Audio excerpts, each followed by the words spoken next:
بسم اللہ الرحمن الرحیم۔ اپنے نوجوانوں اور اپنے عزیزوں کے نام ایک بہت ہی اہم پیغام جو بہت درد دل کے ساتھ آپ کے سامنے رکھ رہا ہوں۔ یہ میرا پیغام میرے اپنے ان محبین کے لیے، ان نوجوان عزیزوں کے لیے ہے جو سوشل میڈیا کا استعمال کرتے ہیں، بطور خاص کامیڈی اور فنی ویڈیوز بناتے ہیں، جن کے ذہن میں یہ بات ہے کہ ہم فنی ویڈیوز بناتے ہیں۔ ہر ایک کی اپنی زندگی ہے، ہر ایک کا اپنا طرز ہے، کوئی کسی کو روک تو سکتا نہیں، آج کے زمانے میں کوئی کسی پر مسلط تو ہے نہیں، ہر ایک کے اپنے اختیارات ہیں۔ لیکن میں اپنے نوجوانوں سے بطور خاص سے کہنا چاہتا ہوں کہ اللہ کے واسطے فنی ویڈیوز کے نام پہ بے حیائی کو پروموٹ نہ کریں۔ کہ آپ فنی ویڈیوز بناتے ہیں، آپ کا مسئلہ ہے، آپ جو چاہیں وہ کریں، لیکن اس بات کو ضرور ذہن میں رکھیں کہ ہماری زبان سے ہر وہ بات جو نکلتی ہے وہ اللہ کے ہاں محفوظ کی جا رہی ہے۔ ہم جو لکھ رہے ہیں، جو بولتے ہیں، وہ اللہ کے سامنے محفوظ ہے، اور کل قیامت میں ہمیں اس کا اللہ کے سامنے حساب دینا ہے۔ اور وہ مسئلہ بڑا نازک ہے۔ قرآن نے کہا یوم تبلی السرائر، جس دن سب کی قلعی کھل جائے گی، جس دن سب کے راز اللہ کے سامنے کھول دیے جائیں گے۔ ہم میں سے کون خلوت میں کیا کرتا ہے، کون جلوت میں، اللہ سب جانتا ہے۔ تو فنی ویڈیوز کے نام پہ بے حیائی کو پروموٹ نہ کریں کہ وہ جو ہمارے نوجوان فنی ویڈیوز بناتے، پہلے وہ دو چار مل کر کے خود سے بناتے ہیں، پھر لیکن جب حرص لالچ بڑھتی ہے ویوز اور فالوورز کے چکر میں، پھر وہ اپنی بہن بیٹیوں کو یا دوسری سہیلیوں کو، اپنے فرینڈز کو بیچ میں لاتے ہیں۔ وہ کیا ہوتا ہے کہ اس کی وجہ سے پھر اللہ ہم سب کو معاف کرے، ایسی ایسی باتیں اور ایسی ایسی ویڈیوز دیکھنے اور سننے کو ملتی ہیں جس کی وجہ سے دل بہت دکھتا ہے کہ ہم کس طرف جا رہے ہیں، ہماری غیرت کیوں مر جاتی ہے۔ ہم فنی ویڈیوز بنا کر کے بے حیائی کو پروموٹ کر کے خوش ہو رہے ہوتے ہیں۔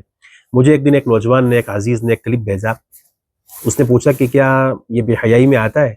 تو اس کا جب میں نے اس کو سنا تو اس میں بظاہر وہ فنی ویڈیو ہے وہ، لیکن اس میں کیا تھا میں آپ کو سناتا ہوں۔ ہوا یوں کہ میں نے جب اس کلپ کو جو ہے نا ڈاؤن لوڈ کیا تو میں نے سنا، تو ایک نوجوان، تین چار نوجوان ہیں، اور ایک نوجوان دوسرے سے کہتا ہے کہ جب میں اس کو اویو میں لے جانے کے قابل ہوا تب تک وہ کسی کے ساتھ گیسٹ ہاؤس میں چلی گئی تھی۔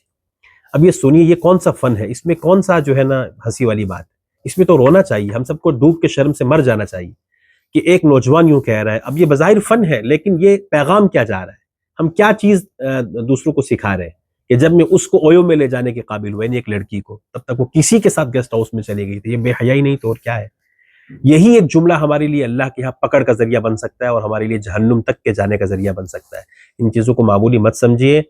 ہم ایمان والے ہیں، ہمارا ایمان اللہ کے قرآن نبی کے فرمان پر ہے۔ یہ زندگی بہت سہل نہیں ہے، مومن ہونا اتنا آسان نہیں ہے۔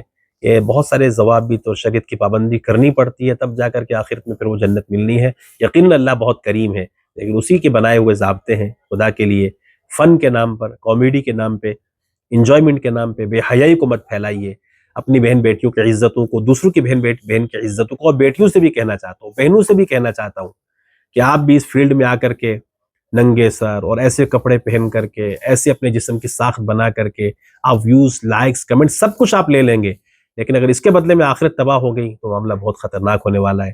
ہم سب کو ایک دن قبر میں جانا ہے، ہم سب ایک دن کہانی ہو جانے والے، ہم سب ایک دن قصہ ہو جانے والے ہیں، پھر اللہ کے سامنے پیش ہوں گے، یا تو جنت ملنی ہے یا جہنم ملنی ہے، اور وہ بہت نازک ترین معاملات ہیں۔